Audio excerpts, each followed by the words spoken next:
La hermosa chica de la fiesta. En una animada fiesta nocturna, llena de música, risas y luces brillantes, todos los ojos estaban puestos en la hermosa chica que había llegado de repente. Su cabello oscuro y sedoso caía en cascadas sobre sus hombros, y su figura esbelta y elegante hipnotizaba a todos los presentes. Nadie sabía quién era ella ni de dónde venía, pero su belleza era tan deslumbrante que nadie podía apartar la mirada. Los hombres se acercaban a ella tratando de conquistar su atención, pero ella parecía distante y misteriosa, como si tuviera secretos ocultos que no quería revelar. A medida que avanzaba la noche, la chica se movía con gracia entre la multitud, atrayendo miradas de envidia y admiración. Sin embargo, aquellos que se acercaban demasiado a ella notaban algo extraño en su mirada, algo que les helaba la sangre y les llenaba de un terror indescriptible. Un joven llamado Mark no pudo resistir la tentación y decidió acercarse a la chica. Estaba cautivado por su belleza y quería descubrir quién era ella realmente. Pero a medida que se acercaba, la chica parecía cambiar, su rostro se volvía pálido y sus ojos brillaban con una malicia innegable. Mark intentó retroceder, pero ya era demasiado tarde. La chica lo agarró con una fuerza sobrenatural y lo arrastró hacia una habitación oscura y abandonada.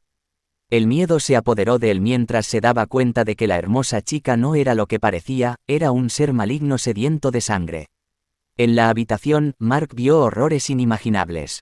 Paredes cubiertas de sangre, instrumentos de tortura y cadáveres mutilados. La chica lo sujetó con fuerza, revelando su verdadera forma, una criatura demoníaca con colmillos afilados y garras letales. Mark luchó desesperadamente por su vida, pero la chica demoníaca era mucho más poderosa. Con cada golpe y arañazo, Mark sentía cómo su fuerza y esperanza se desvanecían lentamente. Sabía que su destino estaba sellado, que había caído en las garras de un ser diabólico. El terror y el dolor se hicieron insoportables mientras la chica demoníaca se alimentaba de la energía vital de Mark.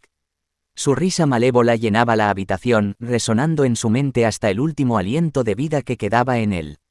La hermosa chica de la fiesta es una historia de terror extremo que nos sumerge en el engaño y la maldad escondida detrás de una apariencia atractiva. Nos recuerda que no todo lo que brilla es oro y que debemos tener cuidado con las personas que parecen demasiado perfectas. Es un recordatorio de que el mal puede esconderse bajo una fachada encantadora y que debemos confiar en nuestros instintos para protegernos de los peligros que acechan en las sombras. Nos enseña que la belleza puede ser engañosa y que debemos ser cautelosos en nuestras interacciones con los desconocidos, ya que nunca sabemos qué oscuros secretos pueden ocultar.